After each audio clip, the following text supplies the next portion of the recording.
खुशनसीब हैं वो जिनको माँ का प्यार मिलता है। नमस्कार, कहानियाँ नीलम की चैनल में आप सबका स्वागत है। कहानी शुरू करने से पहले कृपया चैनल को ज़रूर सब्सक्राइब करें। हमारी आज की कहानी है माँ तो बस माँ होती है। वृंदावन के बांके बिहारी मंदिर के पास बरगद के पेड़ के नीचे एक बूढ़ी माँ ने अपना बसेरा बना लिया था। शक्ल सूरत से वह किसी अच्छे घर की लग रही थी। उसके चेहरे की चमक बता रही थी कि वह कोई भिखारी नहीं, परंतु उसके फटे हुए कपड़े उसकी दर्दनाक स्थिति का व्याख्यान कर रहे थे। वह अम्मा मैले कुचैले कपड़ों में ही एक चादर पर वहाँ पड़ी रहती थी। आज लगभग 10वां दिन था। मंदिर में जो श्रद्धालु माथा टेकने आते तो बूढ़ी माँ को थोड़ा बहुत प्रसाद दे जाते थे, या कोई राह चलता उस पर तरस खाकर उसे कुछ खाना दे जाता था, जिससे उसका गुजारा हो रहा था। श्रवण हर वर्ष अपने माता पिता की बरसी पर मंदिर में आता था और गरीबों को भोजन दिया करता था। उसके माता पिता एक रोड एक्सीडेंट में मारे गए थे। उसके बाद से वह अकेला था। जिस समय उसके माता पिता की मृत्यु हुई थी, उस समय वह कंप्यूटर इंजीनियरिंग कर रहा था। अब उसके आगे पीछे कोई भी नहीं था, लेकिन उसके माता पिता के दिए हुए संस्कार हमेशा उसका मार्गदर्शन करते थे। इंजीनियरिंग के फाइनल ईयर के बाद प्लेसमेंट के दौरान उसे एक बहुत अच्छी नौकरी मिल गई थी और अब वह एक मल्टीनेशनल कंपनी में नौकरी कर रहा था। वह बहुत ऊंचे पद पर कार्यरत था। शनिवार और रविवार की छुट्टी वह अपने दोस्तों के साथ घूमने में बिता देता था, परंतु आज उसके माता पिता की बरसी थी, इसलिए वह आज मंदिर में गरीबों को भोजन करवाने आया था। सभी गरीबों को खाना देने के बाद उसने पेड़ के नीचे बैठी बूढ़ी माँ की ओर नज़र दौड़ाई। श्रवण को बूढ़ी अम्मा के चेहरे में एक अजीब सा आकर्षण और स्नेह नजर आया। शायद वह हर बूढ़ी औरत में अपनी माँ और दादी माँ को ही ढूंढता था। वह बड़े स्नेह से उस बूढ़ी अम्मा को देखने लगा। फिर अम्मा के पास जाकर बोला, अम्मा खाना खाएंगी? लेकिन बूढ़ी माँ काफ़ी उदास बैठी थी। शायद इसलिए उसने कोई जवाब नहीं दिया। फिर श्रवण बोला, अच्छा, यह मंदिर का प्रसाद है, ये तो खा लो। तो बूढ़ी माँ ने उसकी ओर देखते हुए अपना हाथ आगे बढ़ा दिया। बूढ़ी माँ के साथ साथ श्रवण भी थोड़ा सा प्रसाद खाने लगा और अम्मा के पास ही बैठ गया। प्रसाद खाते खाते अम्मा से पूछने लगा, अम्मा आप कहाँ रहती हैं और इस पेड़ के नीचे कैसे बैठी हुई हैं? बूढ़ी माँ ने ठंडी सांस लेते हुए कहा, अरे बेटा, अब यह पेड़ ही मेरा घर है। पहले मैं मथुरा में रहती थी। वहाँ मेरा अपना एक शानदार बड़ा सा घर है। मेरे पति की मृत्यु हो चुकी है। जब तक मेरे पति जीवित थे तब तक मुझे रानी बनाकर रखते थे, परंतु पति के स्वर्गवास के बाद धीरे धीरे अपने ही बेटे बहू को मैं खटकने लगी थी। बहू तो मेरा चेहरा भी नहीं देखना चाहती थी। एक दिन मेरा बेटा मुझसे बोला, चलो अम्मा, आज तुम्हें वृंदावन घुमाकर लाता हूँ। बांके बिहारी के मंदिर चलते हैं और दर्शन करके आते हैं। मेरा बेटा मुझे अपनी कार में बिठाकर लाया था और मुझे इस मंदिर के किनारे पर बिठाकर यह कहकर चला गया कि कुछ ज़रूरी काम से जा रहा हूँ, 2 घंटे लग जाएंगे आने में। मैंने तो बेटे से कहा था कि मुझे भी सांस ले चल, परंतु वह नहीं माना। देखते देखते आज 10 दिन हो गए हैं इंतज़ार करते करते। मेरी आंखें पथरा गई हैं, परंतु ना तो मेरा बेटा आया और ना ही उसकी कोई खबर। अब मैं समझ चुकी हूँ कि मेरा बेटा यहाँ मुझे क्यों लेकर आया था, क्योंकि उसकी पत्नी ने मुझे बिल्कुल भी पसंद नहीं करती थी। इसलिए मुझे उससे छुटकारा पाने के लिए मुझे यहाँ कान्हा जी की शरण में छोड़कर चला गया है। कहते कहते बूढ़ी माँ की आंखें नम हो गई और चेहरा मुरझा गया। श्रवण के मन में उसकी स्वर्गवासी दादी और उसकी माँ की छवि दोनों एक साथ उभर आई और उसकी आंखों में आंसुओं से बूंदें छलकने लगी। फिर गरीबों को बांटने के बाद जो खाना बचा था वह उसने झट से निकाला और बूढ़ी अम्मा की चादर पर रख दिया। एक निवाला तोड़ा और अम्मा के मुंह में डाला और खुद भी खाने लग गया। उसे ऐसा एहसास हो रहा था कि मानो वह अपने किसी परिवार के सदस्य के साथ खाना खा रहा हो। वो अम्मा के साथ कुछ देर वहीं बैठकर बातें करता रहा। अपने माता पिता की मृत्यु के बाद वह एकदम अकेला सा पड़ गया था। बिना अपने माता पिता के उसे अपना घर ही काटने को दौड़ता था। इसलिए वह अपने घर में रहना ज़्यादा पसंद नहीं करता था। किसी किसी दिन तो वह अपने घर में कदम भी नहीं रखता था। दोस्तों के साथ घूमकर अपने दर्द को कम करने की पूरी कोशिश करता था। परंतु आज जब बूढ़ी माँ से थोड़ी देर के लिए उसने बातचीत की तो उसे एक अपनापन सा महसूस हुआ। उसने अम्मा से पूछा, अम्मा क्या आप मेरे साथ मेरे घर पर चलोगी? बूढ़ी माँ ने कहा, बेटा जब मेरा अपना खून, मेरा अपना बेटा ही जिसे मैंने जन्म दिया और पाल पोस कर बड़ा किया, जब वही मुझे नहीं रख सका तो तू मुझे अपने घर में ले जाकर क्या करेगा? जब मेरा अपना बेटा ही मेरा ना रहा तो मैं दूसरों से क्या उम्मीद लगाऊंगी? रहने दो बेटा, मुझ पर दया मत करो। मैं यहीं बांके बिहारी की शरण में रहकर अपना जीवन व्यतीत कर लूँगी, जैसे तैसे गुजार लूँगी। फिर श्रवण बोला, अम्मा मेरे माता पिता एक सड़क दुर्घटना में स्वर्गवासी हो गए और मैं इस दुनिया में बिल्कुल अकेला रह गया हूँ। अब मेरे घर में मेरे अलावा और कोई नहीं है। आपका बातचीत करने का ढंग मेरी दादी से बिल्कुल मिलता जुलता है। आपको देखकर मुझे मेरी दादी याद आती हैं। यदि आप मेरे साथ रहेंगे तो मुझे बहुत अच्छा लगेगा। यकीन मानो मुझे कोई दिक्कत नहीं होगी। उल्टा मुझे आपका सहारा मिल जाएगा। दिन भर के काम के बाद जब घर लौटूंगा तो कम से कम देखने के लिए आपकी सूरत तो होगी। आपसे अगर हो सके तो मेरे लिए खाना बना दिया करना और घर की देखभाल कर लेना। आपको भी रहने के लिए घर मिल जाएगा और मुझे भी अपनी माँ और दादी के प्यार की ठंडी छाँव मिल जाएगी।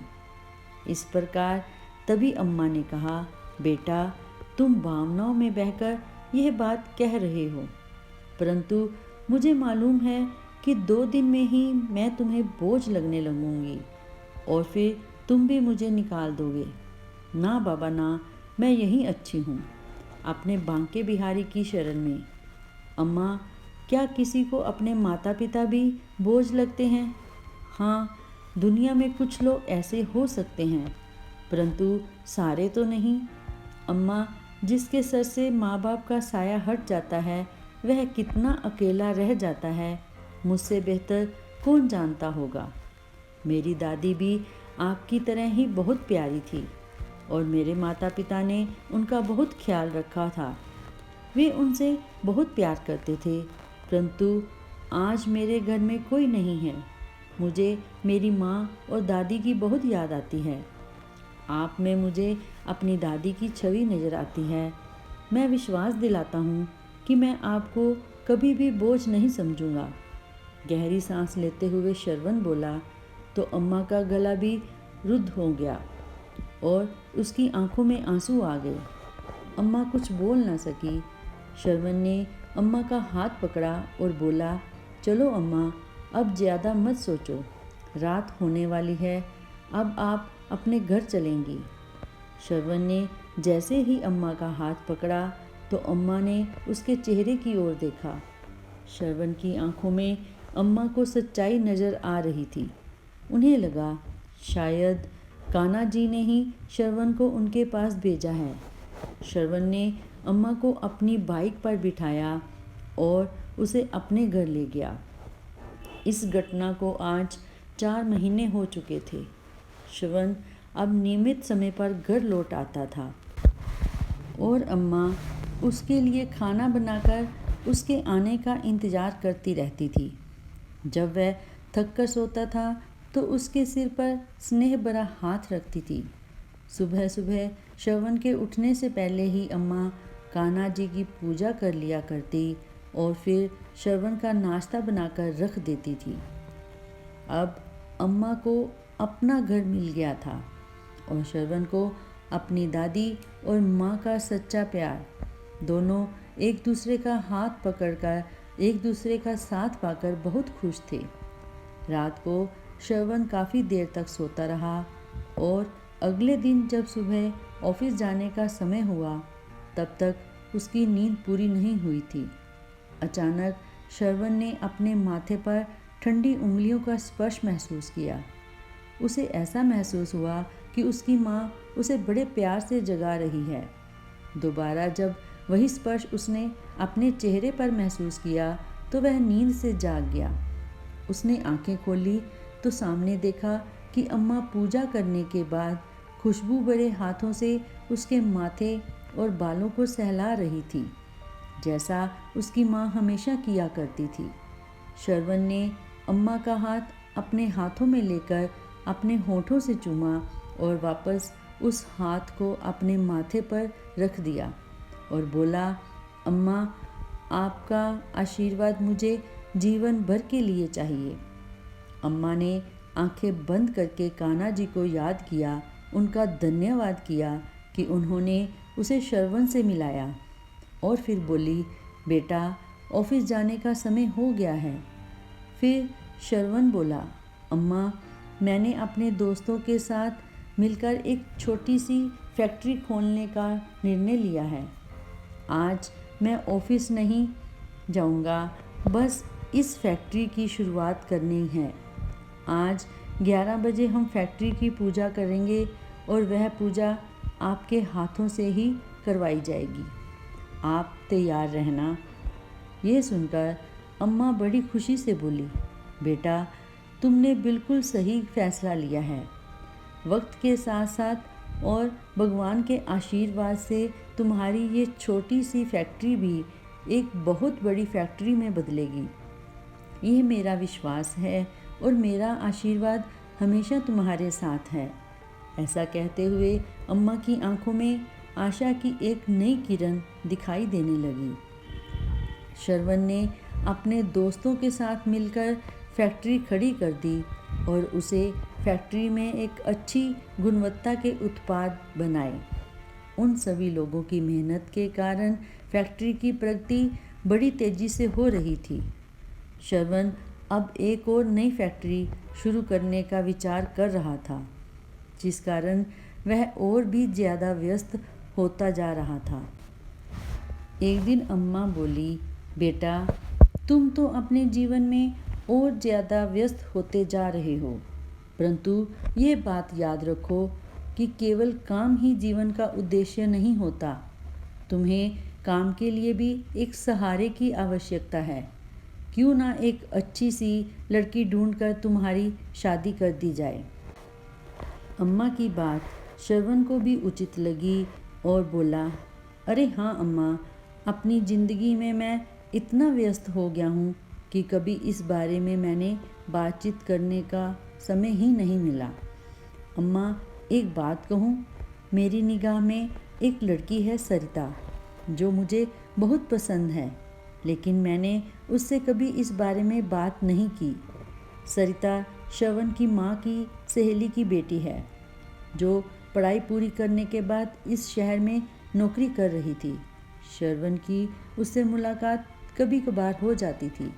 श्रवण को सरिता का स्वभाव और बातचीत करने का तरीका बहुत अच्छा लगता था।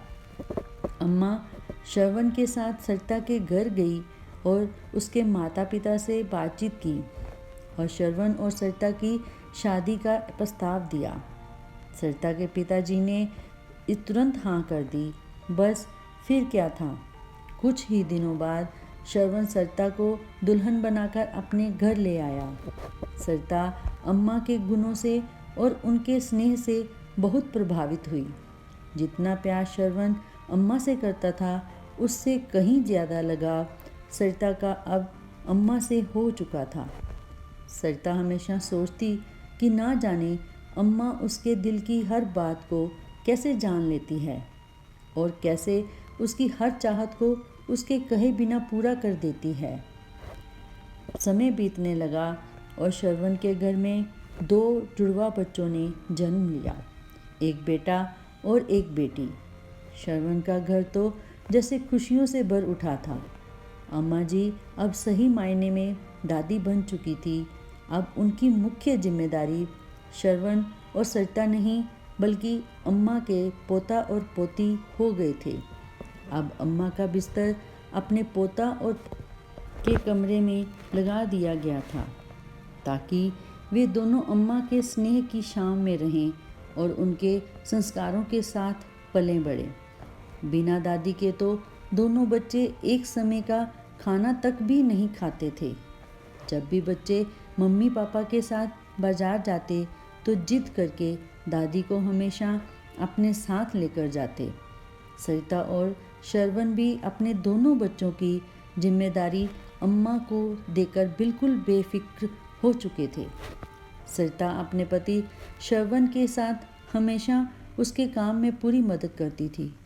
श्रवण को सरिता के रूप में बहुत अच्छा जीवन साथी मिला था, जिस कारण उसकी फैक्ट्री अब नई ऊंचाइयों को छू रही थी।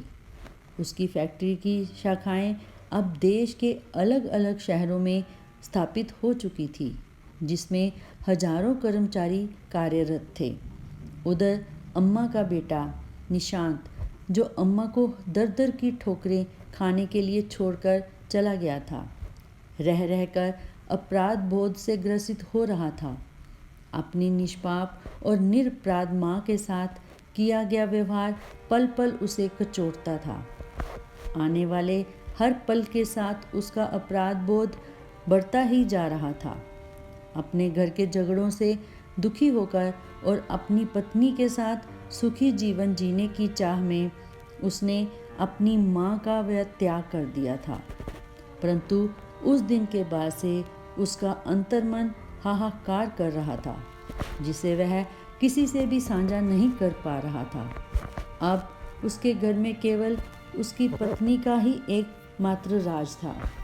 अब वह अपनी मर्जी के अनुसार खर्च करती थी और दुकान में से मन मर्जी का पैसा निकालती थी। परंतु व्यवसाय से लगातार पैसा निकालने के कारण उसका जमा जमाया व्यवसाय, जो कि उसके पिता के द्वारा खड़ा किया गया था, अब घाटे में जाने लगा, जिसके कारण अंततः उसे दुकान बंद करनी पड़ी। दुकान बंद करने के बाद कुछ दिन बड़ी कठिनाइयों में उसे गुजारने पड़े।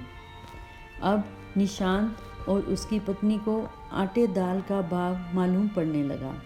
फिजूल खर्ची तो दूर की बात थी, अब उनके पास घर खर्च और बच्चों की आवश्यकताएं पूरी करने के लिए भी पैसा नहीं था। निशांत का एक मित्र जो एक बड़ी कंपनी में कार्यरत था, उसने अपनी सिफारिश पर उसको अपनी कंपनी में ही नौकरी लगवा दी और इस तरह निशांत के जीवन की गाड़ी थोड़ी थोड़ी चलने लगी। निशांत अब कंपनी में बहुत मन लगाकर काम कर रहा था, जिस कारण उसे फैक्ट्री में बहुत मान सम्मान मिलने लगा।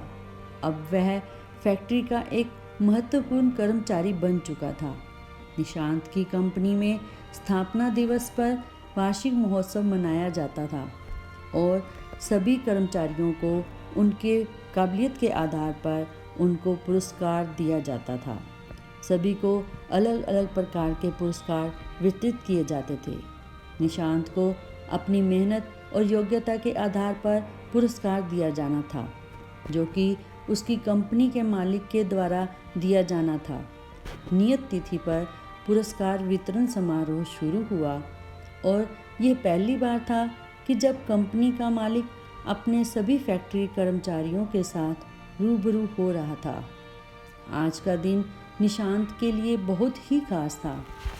मैनेजिंग डायरेक्टर अपनी पत्नी, माँ और बच्चों के साथ समारोह में आए थे। जब समारोह शुरू हुआ और पुरस्कार वितरण के लिए कंपनी के डायरेक्टर साहब से अनुरोध किया गया तो वे स्टेज पर आए और कहने लगे कि आज हमारी कंपनी के लिए एक बहुत बड़ा दिन है, परंतु आज हमारी कंपनी की जो भी स्थिति है वह केवल और केवल हमारी अम्मा जी के आशीर्वाद से ही है। यदि अम्मा जी की प्रेरणा ना होती तो ना तो आज ये कंपनी होती और ना ही मैं इस पद पर होता। इसलिए पुरस्कार वितरण करने के लिए मैं अम्मा जी को बुलाना चाहूँगा। अम्मा जी, कृपया आप स्टेज पर आइए और अपने हाथों से सभी योग्य कर्मचारियों को पुरस्कार वितरित कीजिए। श्रवण के बुलाने पर अम्मा स्टेज पर पहुंची और उनकी आंखों से अश्रुधारा बह निकली, जो कि रुकने का नाम ही नहीं ले रही थी। कर्मचारियों के नाम अनाउंस किए गए और अम्मा उन्हें एक एक करके पुरस्कार देती गई। तभी एक नाम की अनाउंसमेंट हुई, जिसे सुनकर अम्मा जी के चेहरे पर ना जाने कितने भाव एक साथ आ गए। नाम पुकारा गया निशांत मिश्रा। सामने से आने वाला व्यक्ति भी कुछ जाना पहचाना सा लग रहा था। अम्मा ने ध्यान से देखा तो सचमुच वह उनका बेटा ही था, निशांत मिश्रा, जो उन्हें तीर्थ यात्रा का झांसा देकर बड़ी ही बेदर्दी से छोड़ गया था, जिसे उसके बाद अपनी माँ का ख्याल तक नहीं आया। अम्मा सोचने लगी कि अब तक तो शायद मैं तड़प तड़प कर मर गई होती यदि मेरा बेटा श्रवण मुझे ना लेने आता। प्यार और नफरत के भाव एक साथ अम्मा के चेहरे पर उभर आए। अम्मा को ऐसा एहसास हुआ कि जैसे दुनिया बड़ी तेजी से घूम रही है। बड़ी मुश्किल से उन्होंने स्वयं को संभाला और किसी अपरिचित की तरह निशांत को पुरस्कार थमा दिया और अपना मुंह दूसरी तरफ फेर लिया। निशांत ने ध्यान से देखा कि पुरस्कार देने वाली महिला कोई और नहीं बल्कि उसकी अपनी ही माँ थी। देखते ही उसके पसीने छूटने लगे और वह अपनी माँ के पैरों में गिर पड़ा। उसे विश्वास नहीं हो रहा था कि उसकी माँ, जिसे उसने दर दर की ठोकरें खाने के लिए छोड़ दिया था, आज इतने बड़े साम्राज्य की मालकिन है। निशांत ने अपनी माँ से हाथ जोड़कर माफ़ी मांगी और कहा कि माँ, अब आप मेरे साथ चलेंगी, अपने घर चलेंगी। कैसा घर, कैसी माँ? मेरा बेटा तो उसी दिन मर चुका था जिस दिन वह मुझे मंदिर के बाहर छोड़कर चला गया था। आज ना मैं तुम्हारी माँ हूँ, ना ही तुम मेरे बेटे। कहकर अम्मा जी पुरस्कार वितरण को बीच में ही छोड़कर वहाँ से अपनी कुर्सी पर जाकर बैठ गई। निशांत माफ़ी मांगता रहा, लेकिन अम्मा ने उसकी तरफ देखा तक नहीं और श्रवण के साथ घर वापस चली गई। कभी निशांत अपनी माँ का बहुत लाडला हुआ करता था, लेकिन अपनी पत्नी के बहकावे में आकर वह अपनी माँ के साथ बहुत बुरा सलूक करने लगा था। उन बातों को अम्मा कभी नहीं भूल सकती थी। यही कारण था कि उधर निशांत को यकीन ही नहीं हो रहा था कि जिस कंपनी में वह नौकरी करता था, उस कंपनी की मालकिन दरअसल उसकी माँ थी। आज इस माँ के हाथों से उसे पुरस्कार मिला तो उसका सिर चकरा गया था। माँ के द्वारा उसकी घोर अपेक्षा और पाप कर्मों के कारण उसके दिल में न जाने कितने ही घाव हो चुके थे। हर पल अपनी माँ की याद सता रही थी। अपनी करतूत उसे झकझोर रही थी और नासूर बनकर उसे लगातार चोट पहुंचा रही थी। इसके साथ ही एक दिन रविवार को जब उसके ऑफिस की छुट्टी थी तो वह अपनी पत्नी नीता को लेकर स्कूटर पर राधा रानी के मंदिर दर्शन करने के लिए गया।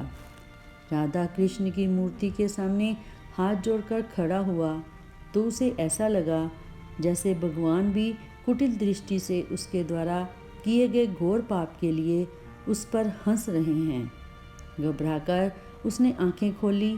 पूजा पाठ करके मंदिर से आते हुए अपराध बोध के कारण उसकी मानसिक स्थिति बिगड़ी हुई थी, जिस कारण उसे सामने से आता हुआ ट्रक नज़र ही नहीं आया और तेज धमाके के साथ स्कूटर ट्रक से टकरा गया।